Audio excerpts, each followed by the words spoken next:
Good morning and welcome to Business Morning. I'm Ladi Williams. And I'm Chimeze Obi Iwago. Well, we'll begin with the latest projection for Nigeria's economic outlook from the International Monetary Fund. The fund has projected that Nigeria's economy will grow by 1.5% in 2021, slightly lower than the 1.7% it had predicted for the country in its previous forecast. In its latest economic outlook, the Bretton Woods Institution expects sub-Saharan Africa's economy to strengthen by 3.2% this year and 3.9% in 2022, owing to policy support and vaccines expected to lift activity. The IMF says the updated version of the report was reviewed in line with the emergence of a new variant of coronavirus, which poses as a concern for global recovery. You know, Ladi, the interesting thing here is that IMF is saying that oil exporting countries, are worse for, in this whole thing. Yeah. And you know where Nigeria is, oil-dependent economy. So exactly. I wonder where that leaves us. But there's still hope. Yeah. The vaccine, giving the global economy some kind of hope. And we should look at diversification from now on, Absolutely. At least, yes. And here's how volatile the oil markets can be. Prices slid in early trade today on fresh worries about the weakened fuel demand after England clamped down on travel. And China, the world's second largest oil consumer, also sought to limit Lunar New Year trips to stem a surge in COVID-19 cases. U.S. West Texas Intermediate crude futures fell 12 cents to $52.72 a barrel, erasing some of Wednesday's gain. Brent crude futures fell 16 cents to $55.65 a barrel after losing 10 cents on Wednesday. The market had been supported earlier this week by a surprisingly large decline in U.S. crude stockpiles in the week to January 22nd, which analysts said was due to a pickup in U.S. crude exports and a drop in imports. But attention is now turning back to demand concerns amid a rise in COVID-19 infections with contagious new variants. More concerning is China. Analysts said whose increasing fuel demand supported the market last year. The country is now facing a rise in coronavirus cases as it heads into what is normally the busiest travel season of the year, the Lunar New Year holiday. In the meantime, the journey of the passage of the Petroleum Industry Bill seems to be getting to destination with a promise by the Speaker of the House of Representatives that lawmakers will pass the bill by this year. The Speaker, Mr. Femi Gbajabiamila, gave the indication at the opening ceremony of the public hearing on the bill. The House of Representatives commences a two-day hearing on the Petroleum Industry Bill, just a day after the Senate concluded its own. The hall is packed full as physical distancing is ignored. The PIB, when passed, will provide legal governance, regulatory and fiscal framework for the Nigerian petroleum industry, as well as the development of host communities. While declaring the hearing open, the Speaker of the House of Representatives says the plan is to pass the bill within 3 months. Some may consider it a tall order, but we will do it. And we will do it with every sense of responsibility, without compromising the thoroughness of the work that will be done. We intend to pass this bill by April. Submissions are then received from participants on the bill as submitted on the 20th of September 2020 by President Muhammadu Buhari, who is also the Minister of Petroleum. The end thereof being to operationalize the law in a manner that best achieves the aims and objectives. And what we can do today is to focus on deepening our midstream and downstream. That means, bringing more gas into our domestic market. Yes, there's room for export, but there's a market for domestic gas. Let me use this opportunity also to pay special tribute to my constituency, the oil and gas workers that have created the wealth of this country. Nowhere in this bill has any provision been made in line with ILO global standard to try to make sure that they are accommodated. Some oil-producing states also make presentations, mostly related to the host communities and the governance aspect of the bill. We disagree with a 12-month incorporation period because we think that the host communities need more attention than even as much as the business itself requires. And therefore we believe that it should be reduced to 3 months from the proposed 12 months. The vesting of enormous powers in the minister that is not limited or constrained by oil-bearing states pose a clear and present danger to the oil-bearing state as it leaves the state at the mercy of the minister. While some participants believe that the petroleum industry should have a single regulator instead of multiple agencies that could cause unhealthy rivalry, the general opinion here is that they want a PIB that will support government revenue drive and also boost investors' confidence. Terry Ikumi, Channels Television News. You know, Ladi, listening to this report, the question that comes to my mind is, if this sector is really that important for Nigeria, why are we delaying this bill? Exactly. You know, I really don't know. It's been on for a very long time. But let's just hope they say April. We'll keep a track of that. As soon as possible, hopefully. And yesterday, the Federal Executive Council approved a 124.3 million variation of contract towards the construction of an electricity substation project in Lanlate area of Oyo State and Abeokuta in Ogun State. After the meeting, the Minister of State for Power, Mr. Godwin Jediagwa, says the approval implies that the national metering program directed by the President will soon be completed and services will improve. Ministry of Power had 2 memos today. The first one had to do with the approval for variation of contract for the construction of substations project in Lanlate and Abeokuta. Lanlate and Abeokuta in Ogun State. Council has graciously approved for an extension of a 2-month extension and also variation of the contract sum. So if we have those 2 substations prepared, fixed by TCN, will be able to step up its production of power, its distribution of power in transmission of power in that area, and the whole of Ogun State and most of the Southwest will have power improved. You know, the President has approved metering program for the whole country. So when Yola Disco was informing us to note that they have commenced this process and enter into agreement with a MAP, that meter providing company, to do that. And so it was just noted that this is done and it's going on. And we assure you that the President's directive regarding metering of the entire country will soon be completed and services will improve. Well, we'll take a moment and be back for update on domestic commodities market as Damilola Akimbami, research analyst with financial derivatives company, joins us next. Well, Damilola Akimbami, head of research at financial derivatives company, is here with us again. Dami, good morning. Good to see you again. Good morning, Chimize. Good morning, Ladi. Well, I think a lot of people are beginning to come up with outlook for 2021, and the latest is from the IMF. Of course, looking at Nigeria, the global economy, 5.5%, Nigeria, 1.5%. So what hope, does this present for the future with the resurgence of the COVID-19?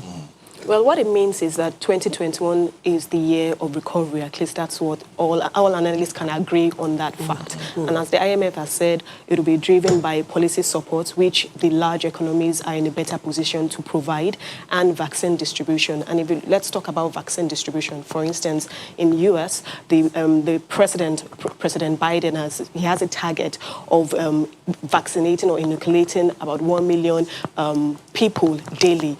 We know that South Africa has already ordered for about 1.5 million doses of the vaccine. Kenya to about 2 million doses. Nigeria, how many have we placed an order for? Just about 100,000. And we have a population size of in excess of 200 million. So that definitely it barely scratches the surface. So if we had yet to actually order for a significant amount of vaccine doses, when are we going to expect this recovery process to start? And bear in mind that even the IMF has said that this recovery is going to be uneven across regions, and the categories of countries that are going to be hard hit are the tourism-dependent countries and the oil exporters, and Nigeria falls within that category. And because we know, obviously, oil prices have been very volatile of late due to various reasons, supply-driven and demand pool-driven. So for Nigeria, it's very important, and I think it says a lot, because if we're just placing an order for 100,000, when will it get to Nigeria? When would the distribution start? When would the vaccination start? And bear in mind that 100,000, like I mentioned, compared to a population size of over 200 million, who gets to be vaccinated first? Is it going to be the frontliners? I'm talking about the health personnel. Is it going to be those within that vulnerable category? Is it going to be public officers? Who knows? So it's very important. And also the IMF mentioned something that in 2021, we're going to see an increase in the number of people that are going to fall below the poverty line, 90 million. And Nigeria is already the poverty capital. And by 2015, we expect to see that Nigeria would have most or the largest number of poor people. So that's very important. And you need to stimulate growth. The distribution of the vaccination would help in stimulating economic and business activity. That's the more people we vaccinate. Exactly. And that would trigger a quick recovery. Okay. Well, India is Nigeria's major trading partner. And now India says by 2030, electric vehicles will become the order of the day in India. What does this mean for Nigeria? That's another challenge. Yes, it's a major challenge. It just shows to you that oil is gradually becoming obsolete. Exactly. And at a certain time, the demand for oil is very tepid because of the pandemic. And with this gradual shift to electric cars, to greener and cleaner energy, so the demand for oil would decline. And once that demand is not there, investments would decline. So for a country like Nigeria, it's just a matter of time when oil prices, we're still thanking God that oil prices are around $50, $55 per barrel. Oil prices may fall much lower because if there's no investment, all these oil majors, all these international oil companies, they would stop to produce oil. So it's a major issue. It just emphasizes that diversification strategy, not in terms of output, because we have so many sub-activity levels, but in terms of the revenue base. So taxes, non-oil exports, agriculture. We've talked about cocoa so many times. What other raw materials, what other minerals do we have? We have close to 30, 40 mineral deposits in Nigeria. So we can expatiate, we can broaden our revenue base. And then even now, talking about cocoa, of course, which is Nigeria's major agri-export. Now, that is being threatened in the southwest, where we have security. Yes, it's been threatened by that. But the good news is that right now, weather conditions are favorable, especially in Oyo State. So we're expected to see an increase in production. And we know that the government is also investing in the rehabilitation of old cocoa farms and also trying to establish about like a 2,000 hectare cocoa field. The government is also investing in new varieties, cocoa varieties, and these ones have a shorter gestation period. So all these should contribute to an increase in output. But again, like you mentioned, that security issue is a major issue, and not even just in the southwest. We are all aware of the insurgency that is occurring in the northeast, and that is also the food-producing belt of Nigeria. So cocoa is being affected, rice, other commodities that we grow are being affected, and these will continue to affect and dampen the output and yield from the agricultural sector. Okay, the IMF also expects oil prices to average above $50 per barrel in 2021. That's a 21% rise from the 2020s. And on the back of the rollout of vaccines and fiscal stimulus programs, is this in line with your outlook?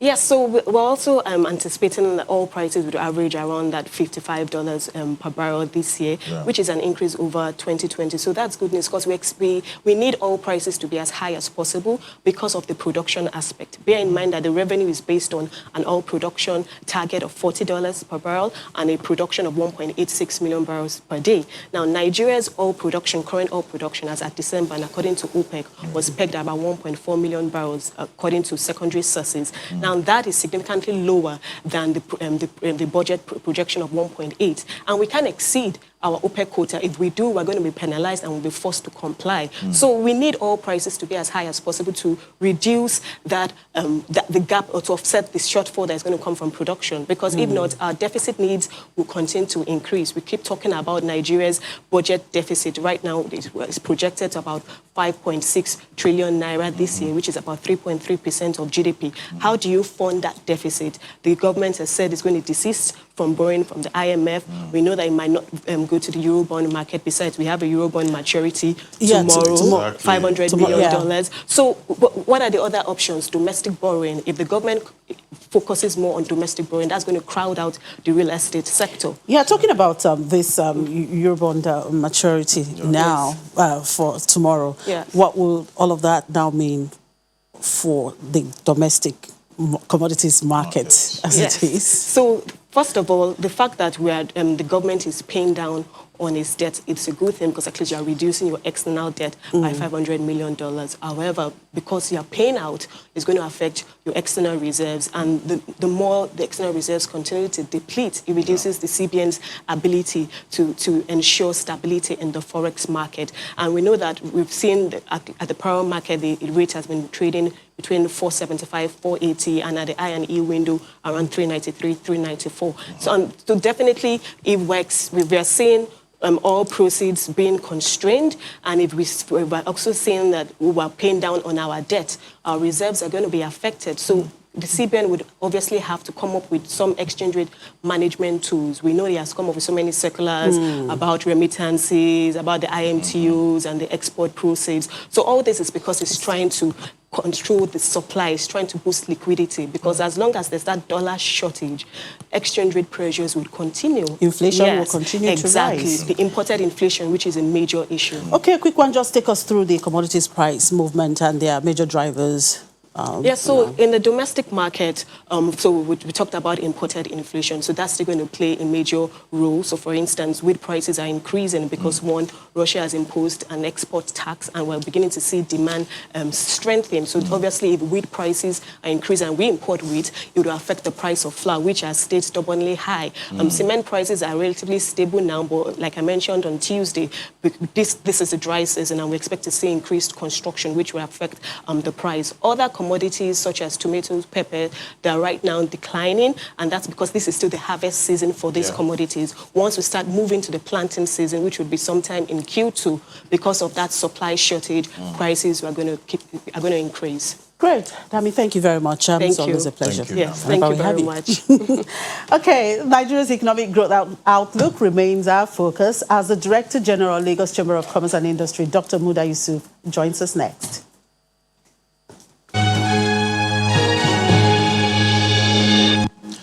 And it's not just the multilateral institutions that are coming up with their growth outlook for the Nigerian economy.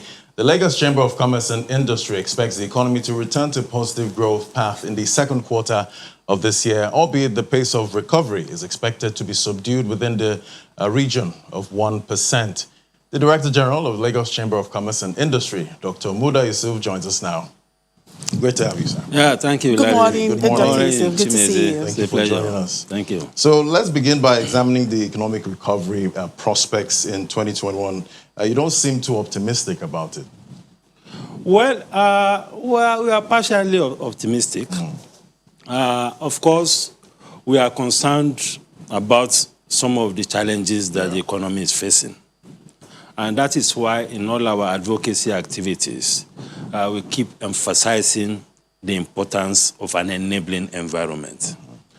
In all of these things, we have the external drivers, that are the external sector issues. We have the domestic variables. The external sector issues are some of the things you discussed with Damilola. The oil price is very critical to the recovery. And luckily, at least we are seeing an improvement in oil price. We have seen the oil price now at $55 per barrel. Then, of course, there is also the issue of the COVID, the vaccine. That also will moderate the anxiety in the global economy generally. And when global economy stabilizes and things begin to gain momentum, it's also likely to impact positively on the domestic economy. Then, of course, there is also the new administration in the United States. Now, the new administration in the United States may not take us to the pre-Trump era fully, but it's going to be better than the Trump era in terms of issues of global trade, in terms of the multilateral disposition, and all of these things also have a way of improving the global economic environment. So on the positive side, we see that those things are likely to also impact positively. Then on the domestic front, we have issues around policy. Just as you said in the IMF report, that policy is key to recovery. It's one thing to have all these fundamental variables, oil price and all of that, being positive, but the domestic economic policies, the domestic institutional and regulatory environment are very important as well. Right. So sometimes even more important than some of these. Talking about policies now, to facilitate recovery, I know that LCCI made some kind of recommendations around the foreign exchange, government spending, and regulatory issues, and so on. So what are these recommendations, and how key are they? You see, we cannot overemphasize the issue of foreign exchange management.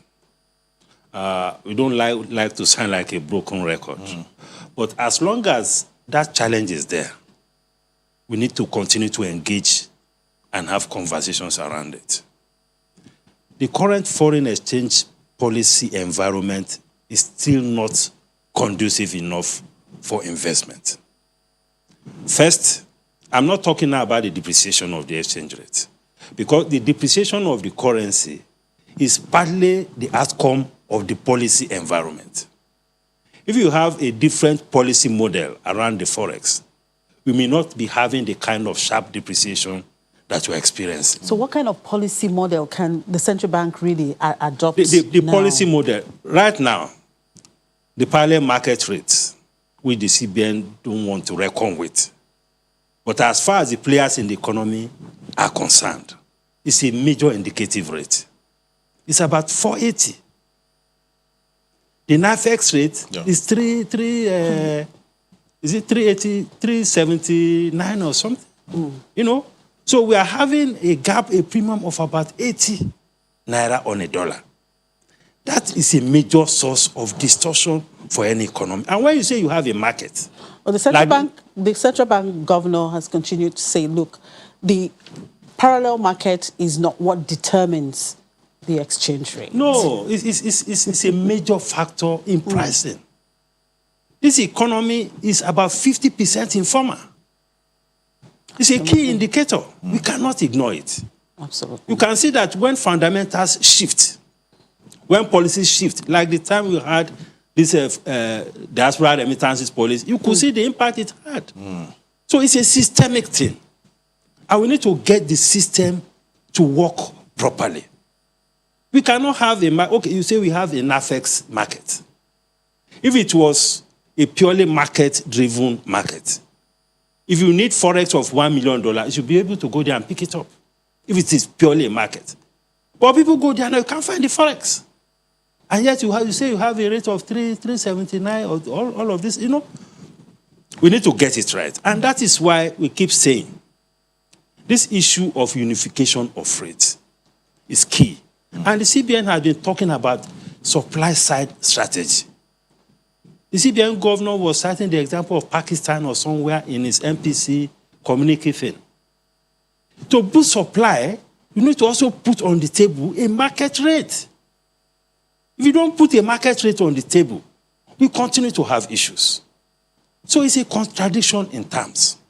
If on one hand, we are worried about the challenges of scarcity of foreign exchange, on the other hand, our policies seem to be suppressing supply. It's a contradiction. Now, take the example of the exporters. The CBN has announced now that there's going to be serious sanctions on exporters because they are not remitting. But if you want them to remit, and they remit and they are compelled to be taking 379, when they know that the market rate is 480. Even if you discount issue, make it even 470. It is still a huge disparity. So for us to get compliance on policy, the policy and the regulation must be fair, it must be equitable, it must be right. In other words, unification of the exchange rate unification is where to and go. Anybody who is bringing forex, whether it is export proceeds, whether it is FDI, whether it is portfolio flows, let us have a framework where you can engage with the bank. willing buyer, willing seller basis. Yeah. And you sell at a mutually agreed rate. If we do that, we are going to see a dramatic change on the supply side. And that will help to moderate all of this tension. It will also reduce the distraction for the CBN. Because managing this kind of premium rent-seeking environment is a very difficult thing to manage. And that how many has fires will continued you to fight? stoke inflation. It will stoke inflation, then how many people will you run after? So the system must be right. The policies must be right. And we should, as much as possible, allow the market to function. Okay. If the market functions, of course, in any market environment, that's what you call intervention. You intervene if there is need to moderate the prices. And you don't intervene by fixing the price. You intervene by injecting some supply or something. Or you could also use fiscal policy measures to say, okay, there's a tariff on this, there's a tariff on this, in order to reduce the demand pressure. Anyway, these are policies that are sustainable. Yeah. And these things are critical for the recovery of the economy because we need private capital in this economy. We need people to bring in money. And we need to create the policy environment for this money to come in. Okay, that is the point we are saying. Looking at the private sector now, you know, the resilience of businesses have been tested. And across various, and they have to readjust their operating models. What recommendations do you have for businesses moving forward? Well, the thing is that these are very challenging environments. Yeah. And we know that we also have very sound entrepreneurs in this country, very smart entrepreneurs. And when things happen like this, of course, businesses have to rejig their business model. You need to understand the market better. You need to understand your suppliers better. You need to have better negotiation. You need to use better technology, you know, to make sure that, because business is about competitiveness. So a proper understanding of the market, a proper understanding of the cost environment, a proper understanding of the policy environment. All of these things are very critical to be able to manage the risk that I imagine. Because it's a very dynamic space. And sometimes the environment can be very volatile. And if you don't have that kind of very broad and deep understanding, it could create a whole lot of issues. So that is why, I mean, in the last 1 year or so, you can see that the use of technology in business has increased. A lot of digital application, you know, to ease the business, to ease meetings, to reduce travels and all of that. All those things are happening. But a proper understanding of consumer preferences is also important. Because as a business person, you are in business to serve the consumers. So whatever the consumers want, either in terms of quality, in terms of their price, in terms of the size of the product, whatever it is. And just changing with the times. You have to change with the time. Right. That is key. Now, talking about trade, looking at trade issue, I know that for some time we've been talking about issue of cargo clearing at the ports. You are an advocacy business, if I would put it that way. What's the situation now? Is it getting better? Because I know that LCCI keep complaining about we keep complaining about this cargo clearing. You see, when we talk about investment environment, the entry and exit point for trade, import and export is very, very critical. Unfortunately, this sector is not getting the right kind of attention.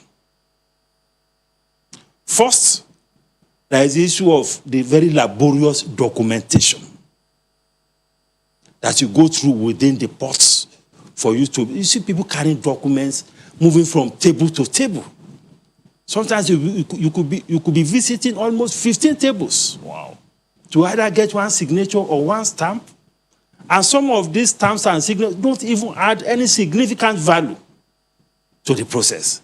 But because everybody wants to be part of the system, you have to go through them. Then we have been talking about use of technology, the issue of the single window and all of that for so long. That is still not happening. Then we have the issue of the traffic in and out. You have the issue of the facilities, you know, cargo handling facilities with the terminal operators, shipping companies, and all of that. And because when you are in that system, you are dealing with monopolists. So they do anything and they get away with it. So that is why it is important to have a proper regulatory framework, which Nigerian Shippers Council is doing now. But the Shippers Council also need to be properly empowered to be able to ensure effective regulation of the system. We have seen importers being charged demurrage and all of that for delays that were not caused by them. You could have an issue, a breakdown of facility. You could have an issue with the documentation processes. And once the grace period lapses, the cargo begins to generate demurrage. And this has cost a lot of importers a whole lot of money. And unfortunately, there is no framework for proper redress. Now that we have the AFCFTA now, how I don't know, how will that change things? The AFCTA is a very important phenomenon that is creeping in now. It's going to change the competition landscape. And if you are not careful, it may be a destination just for people to come and sell things, rather than a destination for investors to come and invest. And the kind of environment we create is what will determine what will happen and the kind of benefit we are going to get from the AFCTA. Because AFCTA is about competitiveness. Now we are talking about international competitiveness. So that is why it is important. All these challenges and bottlenecks at the ports, the traffic gridlock and all of that, all these challenges about foreign exchange access, the liquidity, we need to sort all of these things out if we really want to be an effective player in the African Continental Free Trade Area. All right. Thank you very much, Dr. Yusuf. It's always a pleasure having you. And please come again whenever we invite you. It is a pleasure. So much. Thank you. Okay. Of course, we'll go to look at what the equities market did yesterday. But before we get to Edidion, this is again what the IMF is saying about Nigeria's economy, projecting growth to be by 1.5% in 2021. That's slightly lower than the 1.7% it had predicted for the country in its previous forecast. In its latest economic outlook, the Bretton Woods Institution expects sub-Saharan Africa's economy to strengthen by 3.2% this year and 3.9% in 2022, owing to policy support and vaccines expected to lift activity. Okay, the equities market now. Eddie, it looks like the bears have gone into hibernation. Chime, you are right. But just before we go to that, just listening to your conversation with Dr. Yusuf, it's not just the Nigerian economy that needs to be prepared, to position itself to be competitive with other economies. Even the market in Nigeria need to be competitive, because if the markets are not competitive, the market is where the government can also come to raise money. Absolutely. And all other things. So the markets in Nigeria also need to take cue from what's going on in other economies. I mean, the stock markets now, the Nigerian Stock Exchange with its demutualization process seems to be, taking a step in that direction. So we'll keep our fingers crossed and hope that, the capital markets in Nigeria will be able to stand with its counterpart in other global markets. But Chimi, to what you said about the market, the bulls are here. The market was up 0.83%. yesterday to 41,930.73 points. Now, the All-Share Index and the market cap are nearing new levels of the 42,000 level and the 22 trillion naira level. So, it's a good time in the markets right now. Activity level was higher yesterday compared to the previous session. We saw 543.59 million units, worth 7.32 billion naira, traded in over 6,700 deals. The sectoral performance was mostly positive, apart from oil and gas, which declined 0.12%. But to talk more about the market and what drove sentiment is Tajuddin Olayinka, a stockbroker at Valmont Securities. Good morning, Mr. Olayinka. Thank you for joining us on the program. Yeah, good morning. Now, could you just give us more details about what transpired in the market yesterday? What drove sentiment? What was responsible for the gains in the market? We have seen movement in some liquid stocks. Clearly, we have seen strong performance coming from companies like Airtel and MTN and quite a few other rich sector companies.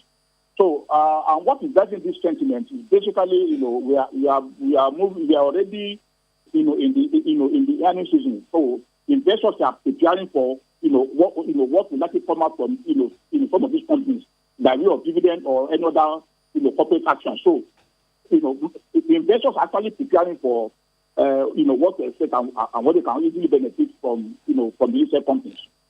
Speaking about earnings now, Cadbury has joined the list of companies to release its earnings. What did you make of those numbers? Well, the Cadbury case is expected. They were affected by the border closure.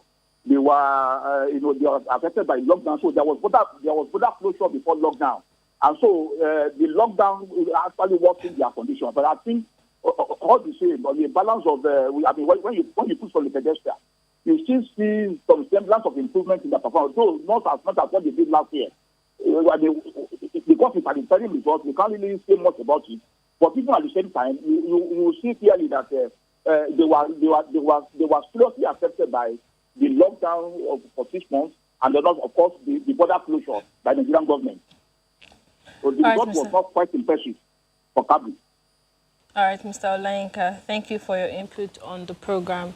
Tajuddin Olayinka is a stockbroker at Valmont Securities Limited. Well, Timmy, just like what he said, Cadbury was really hit by so many things last year, and the results were not impressive at all. Lower revenue, lower profit after tax, lower, profit before tax. It wasn't good, but hopefully this year will be better. But then the market continues to be on the upside trend. And you know what? I was reading something today from the IMF warning governments to keep COVID rescue programs or risk triggering stock market crash. So you see, what is happening at the stock market right now, where you have the fixed income market, the yield of the fixed income market, not encouraging investors to, invest in that market, now pushing more interest in the stock market. I think that, again, is bringing some kind of, concern for a lot of people. So I guess we have to watch that, Eddie. Okay, we'll take another quick break, and then when we come back, we check in with London.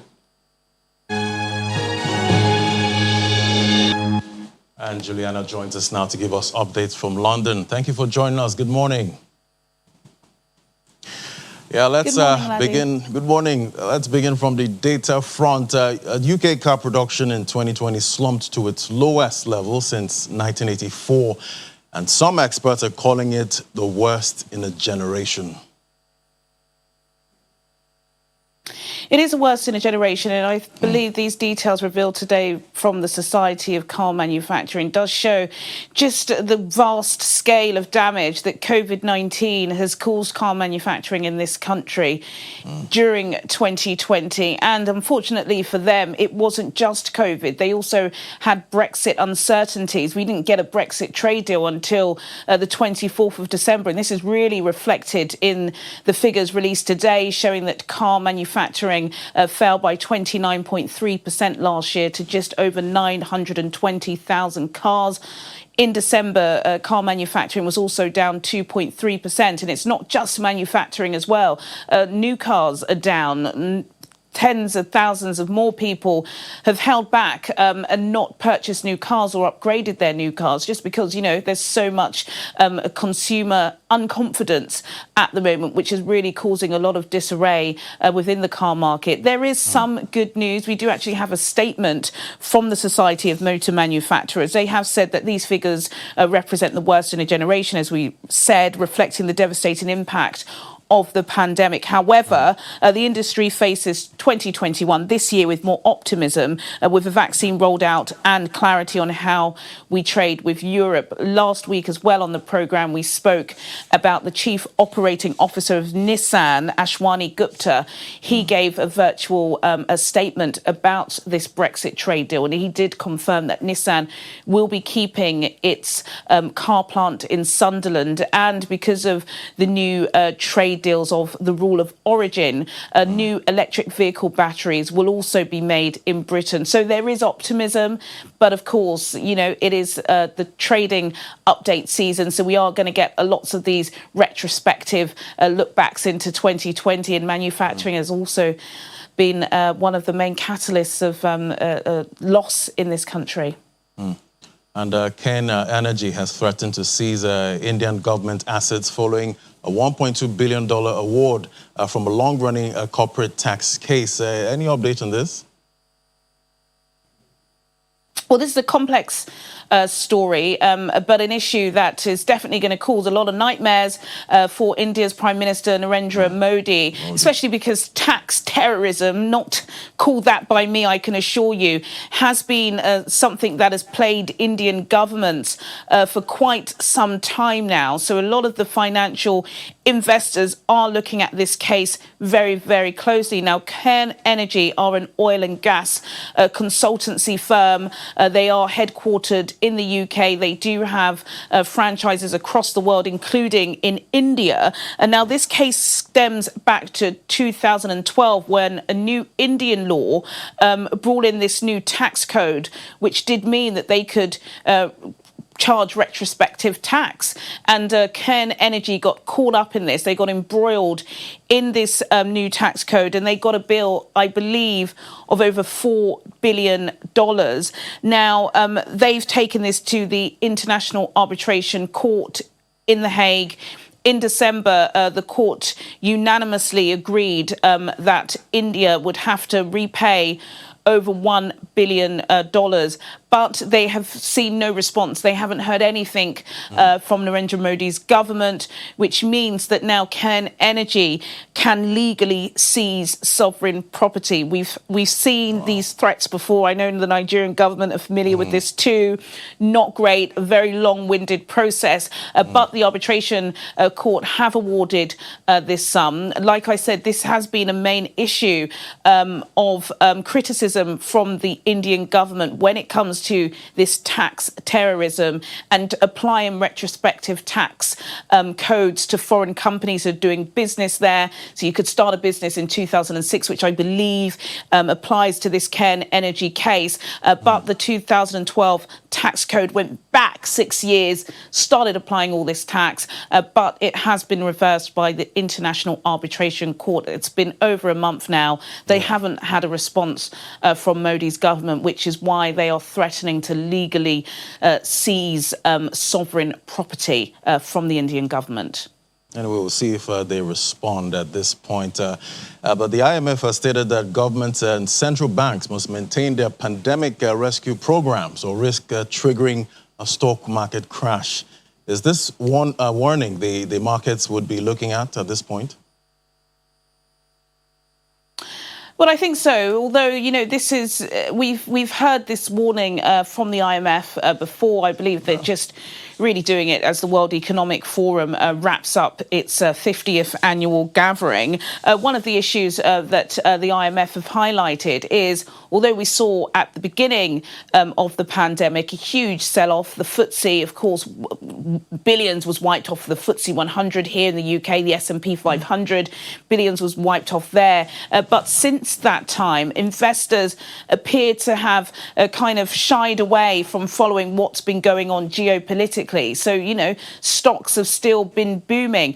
And because that is the case, the IMF are warning governments not to follow the stock market and to maintain low interest figures, to maintain government subsidies, because any change in this procedure would mean that there could be vast sell-offs on the stock market. And if that is the case, there could be recapitalization, there could be mass panic and anxiety. So, with a flashback to what happened in the 2008 financial crisis, it does appear that stock market investors are really at the forefront of what could happen potentially to the global economy if governments don't maintain the subsidy, particularly as, of course, we are seeing that the vaccine rollout is causing a huge issue. Even though it is going particularly well, we are already seeing vaccine wars starting to arise, which may mean that some of these lockdowns we are seeing in Europe could last a lot longer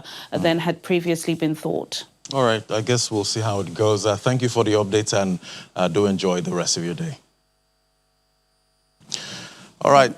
Yeah, for the debt and currency markets, Eddie is back on board. Thank you, Ladi. We'll be focusing on the currencies market today, and that will be with Adekemi Adenuba, an FX trader at FSDH Merchants Bank. Good morning, Adekemi. Thank you for joining us on the program. Good morning, Eddie. So I'd just like to start. What has activity been like in the foreign exchange market? I mean, looking at the I&E window and the parallel market. Okay. We've seen some relative stability since the beginning of the year for the FX market, especially within the I&E space. The market opened the year within the 390, 394, 393 levels. So for this week, for example, we've seen the market open at 393.30, and as at yesterday, it closed at 394.25. However, market volume has been maintained since the beginning of the year. So we've seen supply in the market range between $290 to $350 million per week. The CBN has continued to intervene, and they've shown capacity in this market. We saw some interventions at the I&E window at the beginning of the year, and we're expecting some more interventions. However, the CBN has continued to do the weekly and bi-weekly interventions as well, i.e. the SME and invisible intervention, which is done weekly, and approximately slightly over 200 million is sold at that window to meet SMEs for SME demands and invisible demands, while for the retail auction, CBN intervenes with over 300 million. The last retail auction was last Friday, and the result of the auction will be made known tomorrow. So that's it for the I&E window. All right, Adekemi, thank you for your input on the program. Adekemi Adenuba is an FX trader at FSDH Merchants Bank. Well, very quickly before we go to Ladi for the cryptocurrency market, the bond market continued its bearish run. The Nigerian Treasury bills market was quiet. We had 4 deals on the CBN special bills and 14 deals at the OMO market yesterday. All right, then. Thank you for the update. All right, Jimmy. Oh, yeah. Thank you for the update, Eddie. Well, I need you to keep an eye on the Eurobond maturity. That's for tomorrow, and that's about $500 million. That's something we need to keep an eye on and then find out how that goes. Yeah. What's up with the cryptocurrency market? Still stable around 31,000, but today Dogecoin is taking the shine up 30% thanks to Dogecoin. Yes, thanks to Elon Musk. Yeah, he's a fan of that one. Yeah. Okay, I guess we'll have to find time for you to really educate us on this crypto market, because you keep coming up with a lot of altcoin names. Altcoin names. That sounds strange. I know. Yeah. Okay, that's it on the program. Thank you for watching. I'm Chimeze Obi Iwago. Thank you for watching. I'm Ladi Williams. Bye.